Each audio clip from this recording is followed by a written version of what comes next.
¿Por qué practicas yoga?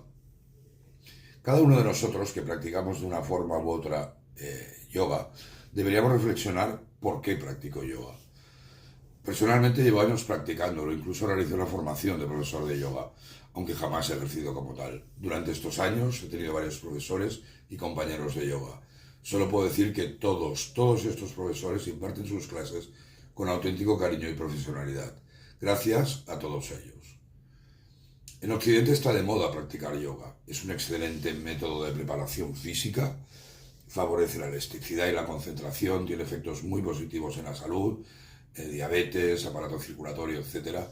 Pero también he practicado varios deportes en mi vida, como esquí, hockey, sobre hierba, trial o frontón. Incluso de joven había competido a nivel nacional. Y sinceramente, no veo mucha diferencia en los resultados de practicar un deporte o el yoga. Este yoga que, insisto, practicamos en Occidente. Este yoga físico. Bueno, sí que hay una, y es que en el yoga no se compite, o por lo menos nadie debería competir con nadie.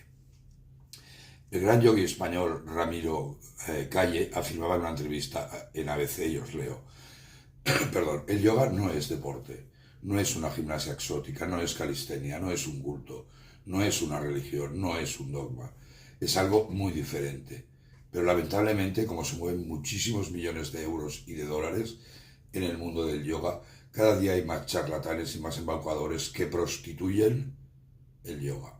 Pero en realidad no es algo nuevo, porque ya desde los años 30 se está mercantilizando. Personalmente yo no estoy de acuerdo con esta afirmación de mi admirado Ramiro Lacalle, de que el yoga no es una religión. Yo creo que sí que es una religión. Eh, lo es, aunque en un sentido muy diferente de lo que entendemos sobre esta palabra en Occidente, en donde hemos prostituido o banalizado esta milenaria palabra también.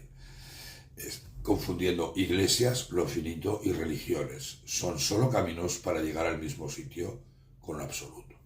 Recordar que esta reflexión se basa en el yoga tal y como se define en el Bhagavad Gita, que junto con los Yoga Sutras de Patanjali son Yoga Shastras, es decir, textos autorizados sobre el yoga.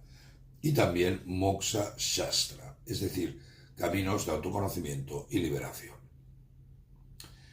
El Bhagavad Gita, como esencia del Vedanta, enseña que la religión te va a hacer libre, que una religión que te encadene hay que desecharla, que no hay que creer ni en mitos ni en dogmas, que debemos hacer el bien simplemente porque si lo hacemos nos sentimos mejor, que existe una unidad en la diversidad, que cada uno es libre de seguir su propio camino, que es necesario conocer y seguir nuestro Dharma, o que tanto el alma como la realidad absoluta pueden ser realizadas.